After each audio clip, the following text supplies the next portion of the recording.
been a minute since we've done some of these videos, but we are on a mission. Well, that's because we've been doing some recuperating. Yeah, we're still recuperating. Still doing some If you recuperating. watch some of our previous videos, you know we had a slight medical emergency. A bit of an issue, a little bit of an accident. Yes, a little bit of an accident. We're making our way though. We so are. The videos aren't coming out Yeah. quite as often, but we are focused on some healing. Healing is important. Yes, it is. Yes, it is. All right, so we are excited to be finishing up our 2022. Remember, if you're following our channel, we did the Pacific Northwest in 2022. In 2022, Yes. yeah. And so we've come through all the other videos, and now we're getting to these last We have couple. 2 more, and we were wrapping up Yes. 2022. Yeah. Which we're really excited about because we're only a little more than halfway through this year. I and know. we're going to start 2023 videos. Right, yeah. So yeah, this is going to be our last. This is our second to the last one for our 2022. 2022 stops. Yeah. So let's jump on in. So if you're following us, you'll know that we were heading our way down the Oregon coast. And there are we had a number of stops along the Oregon coast. And for that reason, we might have a thing or two confused. Because they weren't that far apart. They weren't. You know, even though we stayed at places a long time, but we did a lot of stuff. Right. And because, again, we're a little behind, we're like scratching our heads trying Was to remember. that stop or that stop? So trying to look at the dates on the We're trying photos. to just get it all together, but it could be, you know, we might have done it in a different location. We might have missed something. But we're just calling out the stuff that you might be interested in seeing. And more Totally. importantly, we're trying to call out the information about the campground. Exactly. And so on that note, we are talking about the Lincoln City KOA. Yep. And so the Lincoln City KOA is in a location called Lincoln City.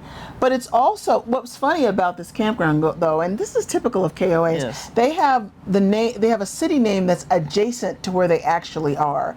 This was actually in a town because called... they're trying to encompass like Right. the area. Yeah. So they'll I call think it that is kind what of they're the trying to do. area, but they might be actually physically located in another city. And maybe they're calling out the area that's more 'Cause it's more popular. popular. Yeah, because Lincoln City, I think, is more popular than Otis and Niatsu. All right. Have People you are like, have where you the heard of heck is those? that? Have Right? you? So I think that's what KOA does. So anyway, that's where it is. Lincoln City, Otis, Niatsu. It's all sort of in that little region there. Nearby. And Go ahead. I was going to say, do we have a question? Like, would you want to live on the Oregon coast in the winter? Yeah, what a great question that is. Because we answered that for ourselves. Yes. And we'll talk about We're that going to talk in about this video. that. But let us know in the comments if you think you would want to live on the Oregon coast in the winter months. In the winter months. And if you've lived someplace else too, because if you've lived in Oregon and you live there in the winter months, you're like, what's the problem? But if you've lived someplace else, then you might have a different perspective. Yeah. All right. So some nearby attractions. Well, we have the Lincoln City. We think. Well, right. We got Lincoln City. There's actually it's actually called the Lincoln City Outlet Mall, and there's actually some cool little stuff up there. A very good coffee shop. Maybe down here I'll remember the name of it. There was the Devil's Lake State Park. Yeah. We went down to Depot Bay, which was Yeah. very nice. How many lighthouses I did don't we even see? know. We saw a lot of lighthouses, Yeah. as you can imagine, because there's Yeah. a ton of them along the Oregon coast. Yeah. You know, and if you've never been along the Oregon coast, it's pretty spectacular. Yeah, it is. It is spectacular. And even though we were there in the winter, and a channel that we follow till further notice, they were there in the winter too. And we're like, oh, we can do the winter too. Well, maybe not. But we did this in the winter time, and we'll talk about our perspective here. We went to, so that's that. And then the time of year that we were there in November of 2022. Not quite up to Thanksgiving, right before Thanksgiving. Right before Thanksgiving, yeah, right. Yeah, and so we headed on down the coast a little further. South, because we were making our way south. Yeah, we were coming down out the of coast. Washington, yeah. Full hookups. This place had full hookups. It We did. had water, power, and sewer. It did. There was an issue though with the sewer though. What was the deal with that? There was part of the, and we'll talk a lot more about this, but the space is a bit narrow, and so where the sewer was located, which was at the rear of the space, it was close to what I guess were like kind of retaining walls. They had these brick walls that kind of separated the RV sites, and the sewer was very close to that retaining wall. And so when I was trying to screw on, you know, the different connectors, because we have two tanks, so I have a Y connector to connect to the sewer. I couldn't actually get that the pieces that I'm trying to connect, I was having a hard time getting connected. Yeah. So anyway, there was a guy that was there that was very helpful. Yeah. So he helped me kind of get it kind of massaged in there enough so that it would work. Yeah. You can't have your sewer connections. Yeah, I was going to say, open. you don't want your black tank, you want your connection like coming loose. Yeah. Oh, dude, that is nasty. Don't worry, I'll get another hose. Fire in the hole!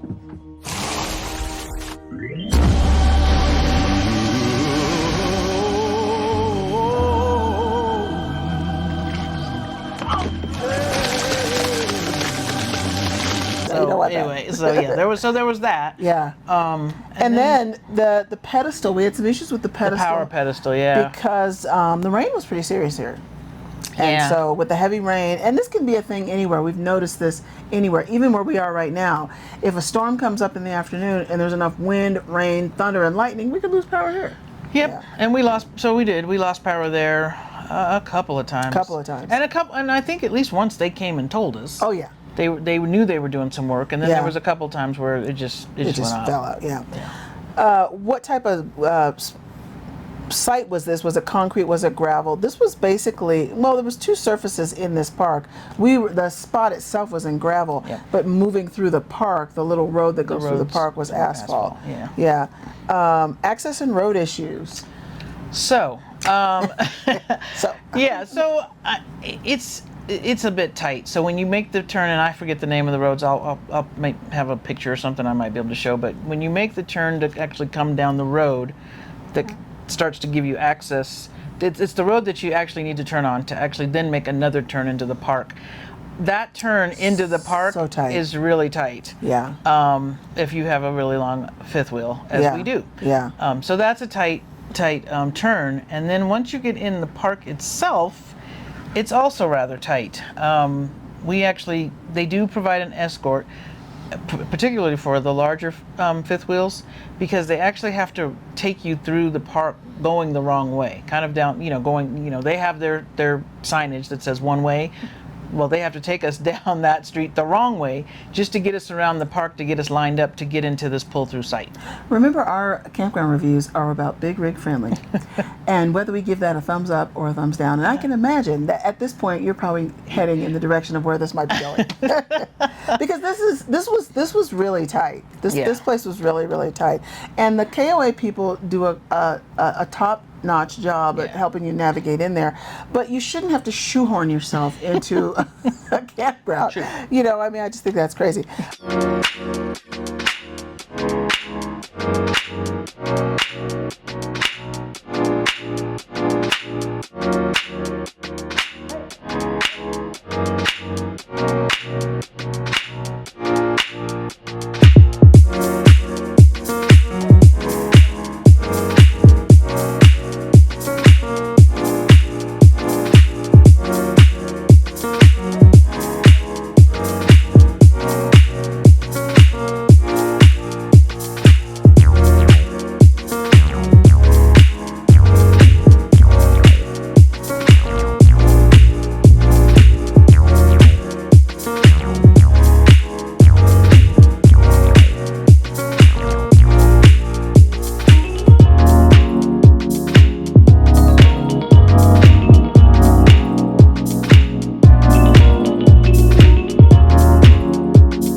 Next thing. And it was also tight. This was also tight. We could not put our side patio down. There was like these hedges in between and we'll put photos of this. And there was the retaining walls. Yeah, I think the retaining wall was underneath here, and then the hedge thing was kind of on top. I don't remember, but yeah, it was very, we were very tight. I will say the good thing about not being able to put our patio down is it rained so much We would have never been sitting on the patio. No, anyway. we wouldn't have been able to freaking enjoy it. But I will say, if you know anything about this RV, having the patio down, we get some light. Yes. You know, so it was a little, I'll have to say, the Pacific Northwest was a little rough because we had both patios up we had the patios most up of the time because of the rain. Yeah. And mostly, again, I mean, why have them down if you can't sit on them? Exactly. And that's kind of, I mean, because nobody sat outside at this park because it rained so much most of the time. Yeah. But were it a nicer part of the year or nicer time of the year, and you could have patios down and awnings out, it still might have been challenging. Oh, for sure. I don't think we would have been able to get the awning out without hitting the hedge. You know, here's the other thing too. This changes, you know, this weather thing can change. She just basically said it. It changes kind of the feeling of the park. Yeah. People are pinned up their RVs. Everybody's mad because it's gloomy all the time. Right, it was gloomy and rainy. It was a lot. Yeah, no bueno. Yeah. So, yeah, I mean, it just definitely changes the tenor of things for sure. Yeah. Let's see. So, Wi-Fi and cell coverage. There was a good amount of trees in this park, you know, through the park itself. But we did put our Starlink out. It looks like I have here Starlink. Yeah. We used we did use the campground too. Did I have the Starlink out? I don't even. Oh, remember. maybe you didn't. I don't know if I had it out there. I think we were able to use the campground and probably We did our use the Verizon. campground. Yeah, we Probably did. worked. Yeah. I don't remember having it out there. Yeah, there really wasn't a lot of space. Honestly, we couldn't even park. We could not get the back patio down, and we couldn't park the truck in front of the RV. Right. That's how short this space was. I Yeah. actually had to park. Across. I actually could kind of wedge the truck in horizontally across the front if I wanted to take the time to do that. Otherwise, they did have some parking directly across from this pull-through row because there was the cars, remember, that were down the way, and then we had a spot literally that was kind of right across from us that they told us we could use. I don't know if it was supposed to be for parking, but they said, "Oh, don't worry about it. You can park your truck across the way." But it really was too short. The spaces were very short. Way too short. Laundry facility. Yes, they had a nice laundry facility. Nice, and it was a large facility. They had a folding table. They had ample washers and dryers. Some of those dryers looked like they were from the 50s, so that was kind of an interesting vintage thing. I didn't use those. I mean, they looked like they were seriously vintage, but you know, they worked, and that seemed to work well. They did have showers there too. KOAs are typical for this. We didn't use them, but they had showers. That's the nice there. thing about KOAs is very consistent. It's very pretty consistent. Yeah. You know, they tend to have the same amenities. Yeah. It's just how many of them do they have, or what condition or is what the condition are they is the in? amenity They all tend to kind of have the same amenities. Yeah. Let's see. So on that note, other amenities. This park sold propane, so that was pretty nice because it was cold. Because we got propane. Yeah. It was probably getting into maybe the high 20s, low 30s while we were there. We're from Southern California. Just a note. So it was chilly. That's traumatizing. Yes. I mean, we've been out of Southern California a long time, but when you lived in a place like that for so long, you kind of get used to the weather. Yeah. So 20 degrees gets your attention. Yes. Yeah, and it was super rainy. There's a picture of Charlie and me we had our rain gear on when I'll put that post up there. That's a good photo. But yeah, it was rainy and cold. But other amenities, they had a very fun little play area, some vintage stuff out there. Maybe that was their theme. A tetherball set. Are you kidding me? I love that. They had a community room, typical KOA restaurant. Remember, we got there the last day they were serving breakfast. Yes. At the restaurant. Yes. Yeah. We got breakfast the very next morning, and then they were closing their little restaurant for the season. Yeah, yeah. And that's happened before when we were at Oasis in Durango. Closing the pool for the season. Closing the pool for the season. Restaurant for the season. So, you know, that's kind of happens when you're camping. So just know that, you know, especially if you're relying on coming in after a long, hard travel day and expecting to get food or dinner, you know, at the restaurant, just, you know, keep in mind that you need to look out for the seasonal hours. I was just going to say that store was next level. So you could always substitute beer and wine. You could. And ice cream. And ice cream for your dinner. For your dinner. After that long, hard travel day. Which you may need. Which you may need. I don't know that I've ever seen a store in any campground that had this many sort of, not just like swag and whatnot, but, you know, actual usable grocery type provisions.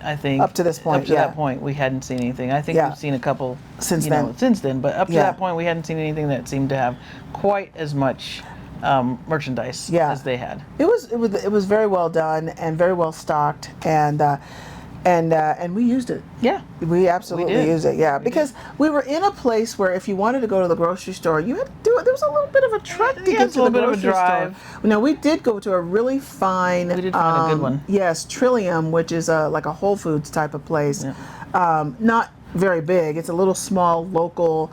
What do you call it? Natural food? Yeah, I was going to say like a natural food market. Loved that place. Not cheap, but very good quality stuff there. Yeah. But if you don't want to make the haul to go there, you just go to this little market. And it seemed like people... And I think she even said that, the woman that worked at the front, she even said, they tried to stock more items because they weren't that close to a grocery store. They're not, yeah. So, I think they did a great job with that. The next section is pet friendly. What did you think, Charlie? Did you like Charlie? They had a really nice gated, open in the gated area, pet area with the cans and the bags and the whole 9 yards. It was required walking down the hill a little bit in the morning. From where we were. But there was a big grassy area like right across from where we were. So Charlie and I usually just went out there in the morning. But I would say that their pet area was very nicely put together. The next thing is good management. There were a number of people here that were super helpful. Yep. Very helpful. And I'm just going to name some names. Pat, Nancy, Danny, and Aaron. Those are the names that I wrote down because I remember between us getting in there and needing to shoehorn in, between the power issues, between anything else that we needed, they were super helpful. Yeah, they were super helpful. Yeah. Sherry talked about the escorting to the site, good service, notified us of the outages. I thought they did a great job. One of the things that I like that KOA does is if something nutty is going on, they will text people. Typically, yeah. Then I think they did that here too. I think. Yeah. And sometimes they just came and knocked on the door and they said, "Hey, we're gonna, we gotta take drop the power down or the whatever. water or whatever." Yeah. So yeah, they're good at communication. They're really good at that because I can't think of another campground that we've been at where they were good at texting. Like when we were out in Vegas, hey, the wind is coming up, put your awnings in, whatever it is. Yeah. They're just notifying people. KOA does that very well. Number 14, nearby grocery store. Well, we talked about Trillium. They were fantastic. And then, of course, the KOA store for staples. Yep. But there's no Instant Cart. I don't even know there was a Costco nearby. Because, the Oregon coast is really interesting in that it's lots of little small towns. Yeah, lots of little towns. Yeah, lots of little small towns that still have, the Americana to them. So they don't have, like, big box stores. It's not like there's none, but I don't even remember a Costco along there. this. I can't remember. The last one I remember is when we were in Washington. Oh, no, at Astoria. In Astoria. That's the last one I remember. Yep. Yep. Number 15, nearby supplies like Camping World, Ace Hardware. There was an Ace Hardware. It looks like there must have been two of them. There was one, I think in Lincoln City, and then just a little bit beyond that, there was another one down there. We always need Ace Hardware, We don't need Lowe's or Home Depot, but we always need Ace Hardware. Ace always seems to have, whatever we might need, they usually have it. Yeah. If we can find one. Yeah. So, yeah. Mail service, yes, no issues. Yep, same again with KOA, kind of that one of those things that they just don't usually ever have any problems with. They really don't. They get USPS, FedEx, UPS, they don't have any problems. Yeah, and we've at least in my memory, we've never been to a KOA where they have a problem with their address lining up with their pin drop. But there's so many places we've been to where it's hard getting the mail shipped there because you try to put the address in Amazon and Amazon's like, I don't know what that address is, and you can't ship it there. I don't know. KOA does a good job with that. And I don't know if it's because the facilities have been around a while. I don't know what the deal is, but anyway, special moments are next. We went to Bend, Oregon. We did. Yeah, we went up over the Cascade Range on a day that we thought was going to be good weather. We thought we were checking out the weather. We thought it was going to be good. It was good going. It was snowing coming back. Because we only spent one night. One night. And the one night that we spent, it snowed. Woke up to snow. Woke up to snow. Yeah. And it was a fair amount of snow. It was a fair amount of snow. We're like, we got to get back over that mountain. We even bought chains. Because we weren't sure if now, do we know how to put those on? Well, that's another story. That's a whole nother story. But we had them. We had them. Just in case somebody took mercy on us and helped us put them on if we had needed them. Thankfully, we didn't need them. We took them back. We didn't need them. We returned them, but we had them just in case. Yeah. But we went over to look at Host. Yes, for truck campers. For truck campers. And the because they were located there. We were so close, and we just thought, let's just go do it. Since we're kind of still exploring kind of what's our next move after this, this size RV. After we downsized, we wanted to check out the truck camper. Yeah. So. And we went over to another place called Sherp Tech, and we found that reference from another channel that we watch. It's Jocelyn Journey, right? Is that how we found out about that? I think so. Yeah.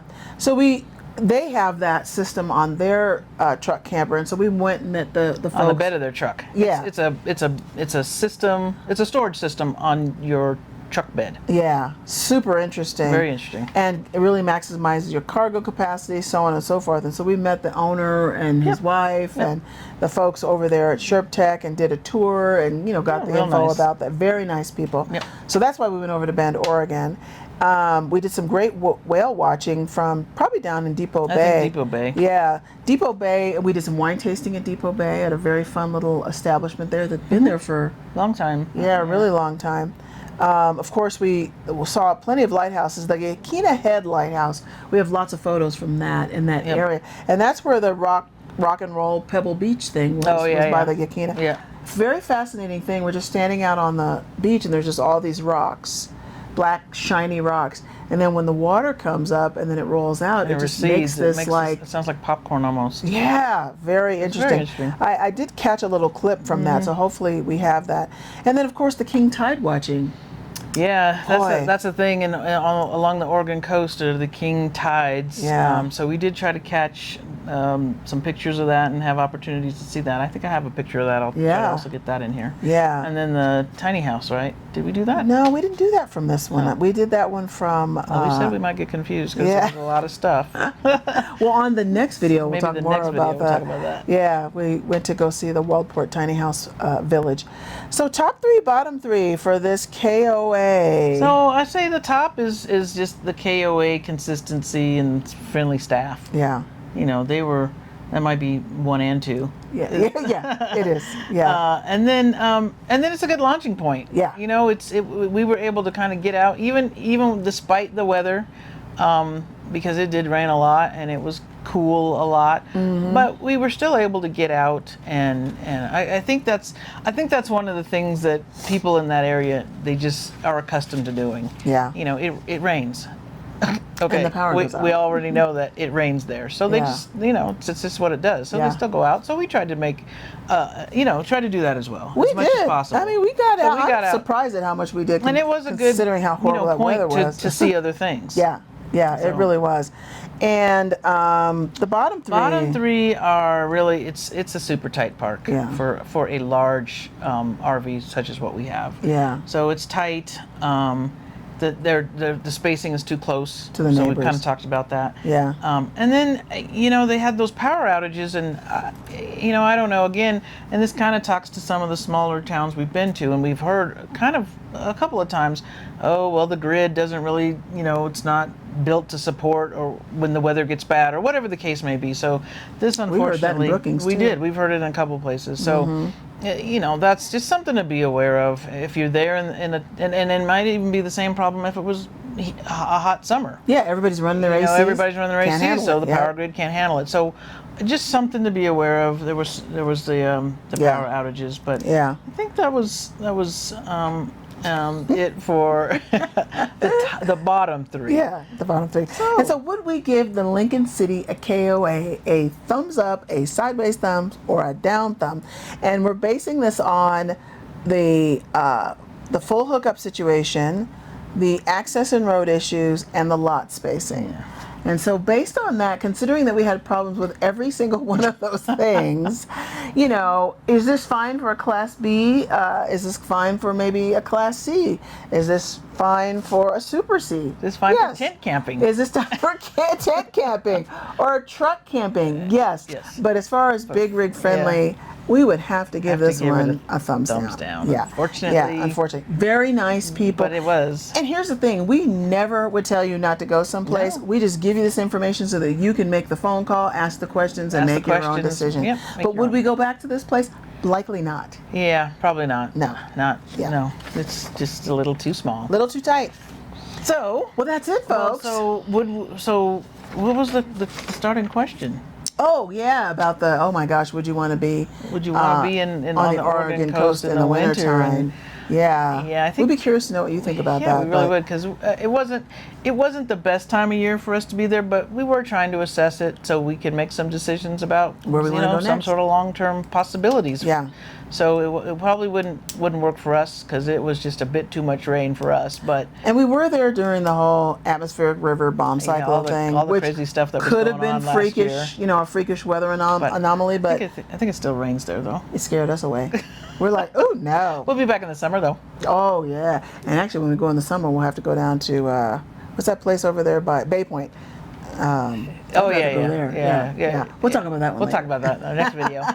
Yeah. Well, folks, let us know down in the comments. Have you been to this RV park? Yeah. What did you think of what it? Do you think? Are you a big rig? What are the things that you got around to see? How'd you shoehorn into your spot? Yeah, how did you wedge yourself in? And were you able to wedge yourself out without ripping off the side of your panels of your RV? Well, yeah. So, I don't know. Like we said, nice people, great location, but consistency. It's super tight. But it is tight. Yeah.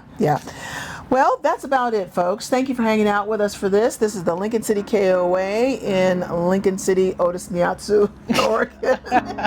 And we've got a few more videos to do, so we will see you at the next stop. Bye-bye.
Wow.